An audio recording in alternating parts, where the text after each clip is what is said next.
Mike Pompeo is one of the most useless men in America. So this guy was the former head of the CIA. I think he was a congressman as well. He was in the Trump administration, of course. He's a neocon and a war criminal.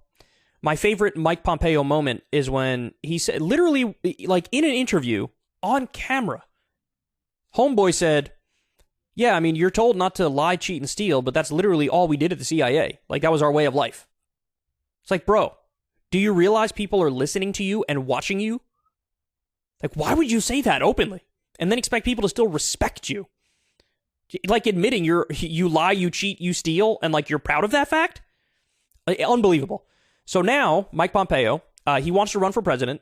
It's the most hilarious thing I've ever heard. So he's going around and giving speeches to all the right groups and visiting the right states and all that stuff. And now, he had a great little soundbite here for us. Mike Pompeo claims the president of America's Teachers Union is, quote, more dangerous than Xi Jinping and Kim Jong-un. So the president of America's Teachers Union is the most dangerous person in the world. Wow, Mike. Wow. American Federation of Teachers President Randy Weingarten is more dangerous than Chinese President Xi Jinping and North Korean dictator Kim Jong-un, according to the former Secretary of State Mike Pompeo.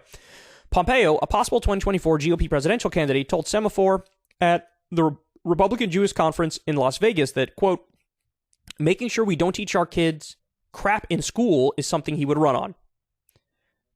I get asked, who's the most dangerous person in the world? Is it Chairman Kim? Is it Xi Jinping? Said Pompeo. The most dangerous person in the world is Randy Weingarten. It's not a close call. If you ask who's the most likely to take this republic down, it would be the teachers' unions and the filth that they're teaching our kids and the fact that they don't know math and reading or writing.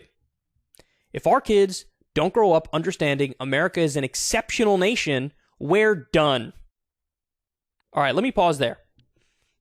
So this guy's all triggered and upset. Probably, number one, because the teachers union makes sure that teachers get good pay. Right? He doesn't like that. He wants lower pay for them. But beyond that, he thinks, bro, they're not even teaching American exceptionalism anymore. What is American exceptionalism, Mike? Here, let me simplify it some more. Another word for exceptional, is supreme. If you're exceptional, you're the supreme. You're on the top, right? So American exceptionalism is American supremacism. So he wants them to teach in school that America is a better country than all other countries, and Americans are better people than all other people. That is the truly dangerous ideology. Not whatever bullshit he makes up about what he thinks the teachers are teaching. Because that ideology leads people to believe anything we do is good and just and moral and ethical and correct by definition. That American exceptionalist mindset is what got us into the Iraq War, the illegal and offensive war against a country that didn't attack us, which left minimum 200,000 innocent civilians dead. That's the mindset that makes it so that people say, hey, when we torture, it's okay, because we mean well. So we could commit war crimes. We're doing it for all the right reasons, so it doesn't matter that we tortured innocent people along the way. Because all that matters is our intentions. Because we're exceptional, we're supreme, we're the best. We have defined ourselves as the good people, so when we do evil acts, they're actually not evil. This is the exact mindset that every grotesque evil empire throughout history has used. That's literally the shit that the Nazis believed. When we do bad things, it's actually good because we're the good people. And this guy's mad. They're not teaching American exceptionalism in school. He's mad about that. It's unbelievable. So they continue. He added, if they think it's an oppressor class and an oppressed class, if they think the 1619 Project, we were founded on a racist idea, if those are the things people entered the 7th grade deeply embedded in their understanding of America, it's difficult to understand how Xi Jinping's claim that America is in decline won't prove true. Okay, so now let's break this one down here. If they think it's an oppressor class and an oppressed class. Okay, but Mike, it is. I'm sorry that class politics doesn't appeal to you, but it turns out to be correct. It turns out there is an overclass, there is a capitalist class, there is an elite 1%, and they control our politics. Corporations and billionaires donate to our politicians, and politicians represent them and not regular working people. That is the biggest divide in this country. The elite versus the worker. And he's poo-pooing the idea. Why would you teach that? Well, you teach that because it's true, and there's a tremendous amount of evidence for it. Okay? If they think the 1619 Project, and we were founded on a racist idea, okay. So to be fair, yes, there are aspects of the 1619 Project that are just factually inaccurate. So it's okay to have issue with that. But then he goes on to say, why would you teach that we're founded on a racist idea? Well, at least in part, we obviously were. We did have slavery at the founding of this country. And you did have the founding fathers argue, like, they believe in all these high-minded values and virtues of equality and one man, one vote and all that stuff, but they didn't actually abide by their own stated principles because they had slavery. And also women weren't treated equally too. Those are facts. Again, I know that these guys get triggered by it, but it's true. And you should learn a factual retelling of American history, all of the good stuff and all of the bad stuff. He doesn't want that. Anyway, so he goes on. America's downfall is going to lead to America's downfall to teach like true history, bro. Weingarten is head of the American Federation of Teachers, the second largest teachers union in the United States, but number one for appearing in controversial news stories.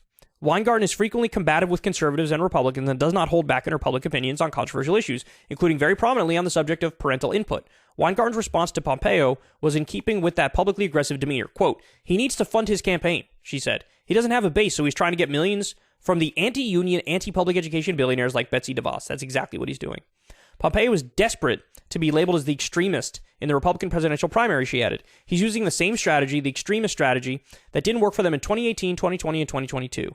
And he's flooding the zone with disinformation. And what's dangerous about this is that it will lead to violence. He's decided to use his campaign to foment hate and division.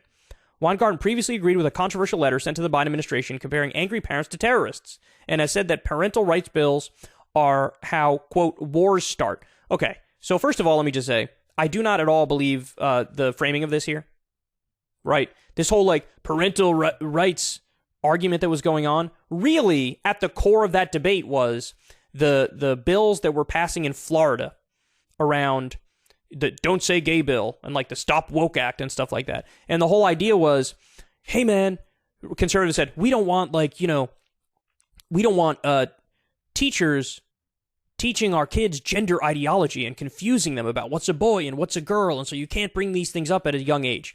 Now, at face value, that doesn't sound unreasonable, but if you read the text of the bills, they were far overreaching. So overreaching, a teacher wouldn't be allowed to put a picture on their desk of, like, if they happen to be gay married, them and their spouse, they couldn't put a picture on the desk of their family. That's certainly an overreach. There were some lines in the legislation in the past in Florida that was like, you can't teach things that make people feel guilt or uncomfortable. Now, the parents were like, I don't like that. I demand to have a more direct say in what our kids are being taught. And it's like, okay, but what do you do in an instance where, genuinely speaking, the parents are wrong? Hey, it makes my kid uncomfortable for you to talk about the history of slavery. Okay, well, they need to www.getthefuckoverit.com. I don't care if it makes them feel uncomfortable to learn about the U.S. nuking Hiroshima and Nagasaki. They should still learn about that, right? Now, look, I'm not saying you never listen to what the parents say and they have no say in their kids' education. Of course they do. But you're doing a balancing act between telling people facts and information, even if it hurts their feelings, and taking in genuine criticism from the parents insofar as it's actually reasonable. This is a balancing act. If we just say, oh, leave everything up to the parents, what do you do in a situation where evangelical Christian parents want to just flat out lie to their kids about the nature of reality? They don't want to teach evolution. They don't want to teach science. They want to teach it's Adam and Eve, and the world was created 6,000 years ago. Do you just say, hey, that's totally fine? Or does the state have a vested interest in telling the truth? That's the question.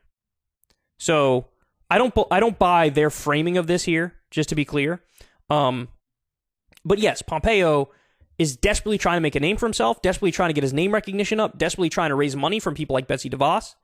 And so that's why he's all in with this insane strategy. Imagine saying the most dangerous person on the earth is the head of the fucking teachers union.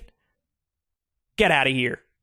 He's just a far-right virtue signaler. And by the way, I'm going to enjoy watching his campaign get less than 3%. If you want to see me and Crystal Ball interview legends like Noam Chomsky, Cornel West, and more, subscribe to Crystal Kyle and Friends on Substack. $5 a month gets you the video version a day early. Remember, we take 0 ad dollars for this podcast. Or you can sign up on Substack for free and get the audio version a day later. Link in the video description box below.